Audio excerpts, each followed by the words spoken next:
Hello everyone, स्वागत है आप सभी का, आप सभी के पसंदीदा यूट्यूब चैनल राय एजुकेशन 69,000 भर्ती स्पेशल अपडेट में बातचीत करेंगे कई इंपॉर्टेंट मुद्दों पर। कई दिनों से आप लोगों के बीच में नहीं आ रहा था लेकिन आप लोगों के द्वारा जो कदम उठाया गया है कहीं ना कहीं काबिल तारीफ़ है।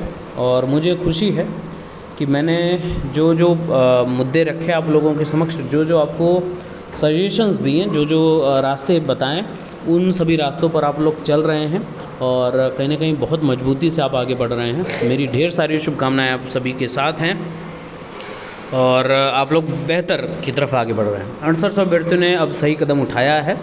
27 मार्च से लखनऊ चलो, भर्ती की बात उसमें होगी और अभ्यर्थियों की जो मांग है उसमें कहीं ना कहीं आप लोगों को ये जानकर खुशी होगी कि जनप्रतिनिधियों के द्वारा भी इन सभी चीज़ों को आगे बढ़ाने का कार्य किया जा रहा है। उसके साथ साथ बहुत ही अच्छी बात है कि कई अच्छे गाइडेंस करता हैं, जो मेंटोर हैं, कोचिंग इंस्टीट्यूट वाले हैं, चैनल्स वाले हैं, वो सपोर्ट में कहीं कहीं अभ्यर्थियों के आकर बैठ रहे हैं, धरने में अपना बहुमूल्य समय भी दे रहे हैं। तो कहीं ना कहीं बहुत अच्छी बात है। तो चलिए सारी चीज़ों पर अपडेट कर लेते हैं। तो जैसा आप लोगों की मांग लगातार हो रही थी, मैं उन सभी चीज़ों के बीच में लगातार वीडियोज़ के माध्यम से मैं आप लोगों को यही चीज़ समझाने की कोशिश कर रहा था कि तो मैंने आप लोगों को ये चीज़ सजेशन दिया था कि जनप्रतिनिधियों के माध्यम से अपनी बात सरकार तक पहुंचाएं, क्योंकि कोर्ट रद्द कर सकती है लिस्ट को, कोर्ट जो भी कोर्ट को करना है वो करेगी, लेकिन भर्ती करने का काम सरकार का है। भर्ती करके सीट देने का काम सरकार का है। सीट देने के बाद आप जिस पद पर आसीन होंगे उसके लिए वेतन जो देना है वो सरकार देगी, विभाग देगा। तो अपनी बात सरकार से पहुंचाइए, जनप्रतिनिधियों के माध्यम से। माननीय सांसद हो, माननीय विधायक हो, माननीय नेता हो, मंत्री हों, कैबिनेट मिनिस्टर हों, चाहे आपके शिक्षा मंत्री हों, चाहे और जो भी जनता दरबार लगता है मुख्यमंत्री जी का, उसमें भी आप लोग सम्मिलित होइए। अगर आप सबक लेंगे तो 69,000 भर्ती प्रक्रिया के अंतर्गत जो 67 की लिस्ट आई थी उसके लिए अभ्यर्थियों ने इतनी मेहनत की थी कि मुख्यमंत्री की जहां जनसभा होती थी वहां पर वो खड़े होकर बैनर पोस्टर लिए अपनी भर्ती की मांग करते थे। शिक्षा मंत्री कहीं फेसबुक लाइव आते थे या कहीं पर भी संबोधित करते थे अगर परिवेश को, समाज को, तो वहां पर 69,000 भर्ती के प्रति पहुंचे रहते थे अपनी भर्ती के लिए। इसके अलावा सबसे इम्पोर्टेंट बात है कि जहाँ पर मुख्यमंत्री की सभा होती थी, जनसभा होती थी, वहाँ पर भी भर्ती जाते थे और अपना प्रश्न पूछने के रूप में वो भर्ती की बात हमेशा किया करते थे। ये बहुत इंपॉर्टेंट बात है और आप लोग उसी पथ पर आगे बढ़ रहे हैं। मेरी शुभकामनाएं आपके साथ हैं।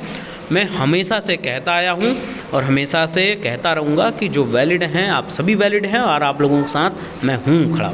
69,000 शिक्षक भर्ती के मामले में 6800 शिक्षकों की चयन सूची रद्द किए जाने के बाद अभ्यर्थी दोबारा आंदोलन कर रहे हैं।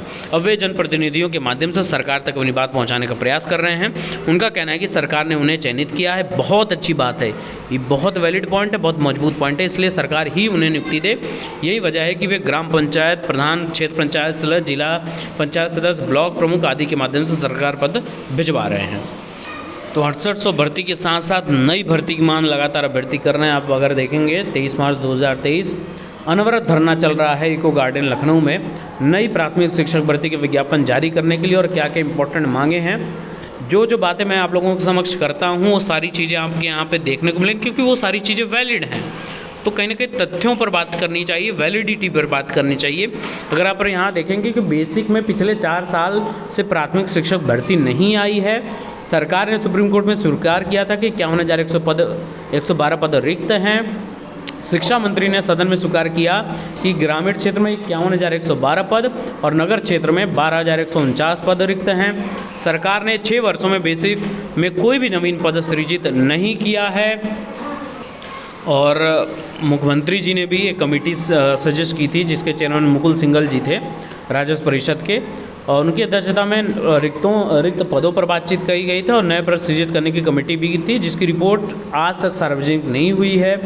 और सरकार से ये सबसे बड़ी मांग है कि 10 लाख से ज़्यादा टेट सीटेट युवा पास बेरोजगार हैं।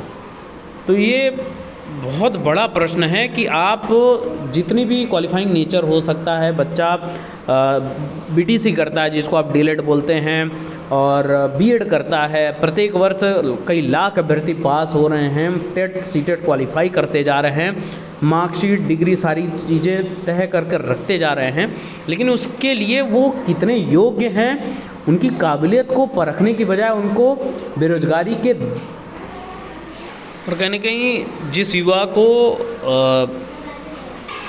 जो युवा योग्य हैं उनके मेंटल एबिलिटी का टेस्ट आपको लेना चाहिए, उनकी बौद्धिक क्षमता का प्रयोग करना चाहिए, जो पॉजिटिव में आगे बढ़ना चाहते हैं उनके ऊपर बेरोजगारी का स्टाम्प लगाकर उनकी जो मानसिक एबिलिटी है उसको कहीं ना कहीं आप रोक रहे हैं। तो ये कहीं ना कहीं दुख वाली बात है। जो युवा पूरे पोटेंशियल के साथ भरा पड़ा है, उस युवा के पोटेंशियल का कहीं ना कहीं हमको सदुपयोग करना चाहिए। वो बेरोजगारी के लिए बेरोजगारी का स्टाम्प लगाकर धक्के खा रहा है, कहीं ना कहीं हमारे देश हमारे प्रदेश की क्षति है। इसको हम दूसरे तरीके से लेते हैं कि पैसे की क्षति को हम लोग बहुत ज़्यादा वैलिडेट करते हैं कि पैसा हमारा नुकसान ना हो, उसका हम बहुत सावधानी से सदुपयोग करते हैं। लेकिन एक बच्चा और उस बच्चे को काबिल बनाने का जो शिक्षक योग्यतापूर्ण योग्य है उसकी क्षति हो रही है, उसको हम क्षति नहीं मानते हैं। कहीं ना कहीं दुर्भाग्यपूर्ण है और इसका मैं पूरी तरीके से निंदन करता हूं। कहीं ना कहीं अभ्यर्थियों के साथ मैं पूरी तरीके से खड़ा हूं और आप सभी बहुत अच्छे से आगे बढ़ रहे हैं। इसमें इन सारी मांगों के बीच में एक मांग और रखिए कि अगर भर्ती प्रक्रिया नहीं निकालनी है तो बीएड, बीटीसी, टेट, सीटेट क्यों प्रत्येक वर्ष कराया जा रहा है? क्यों हमसे पैसे बार बार फॉर्म भरा कर हम क्वालिफाई कर रहे हैं और साल दर साल 4 साल 5 साल निकल जा रहा है, उस सर्टिफिकेट की वैल्यू ख़त्म होती जा रही है जिसको हम लोग पैसे देकर एग्ज़ाम देकर अपनी बौद्धिक क्षमता का उपयोग करते हुए हमने उस परीक्षा को निकाला, उसका कोई यूज़ नहीं है। तो इन्हें कहीं बहुत बड़ा प्रश्न है और इस प्रश्न का उत्तर विभाग से, सरकार से, जनप्रतिनिधियों के माध्यम से लेना चाहिए। आप लोगों के साथ मैं हमेशा से खड़ा हूं और आप लोगों का साथ हमेशा से देता रहूँगा। आप अपनी बात रखते रहिए और जो भी आपको समस्या आ रही है आप कमेंट सेक्शन में पूछ सकते हैं। Best of luck, thank you so much.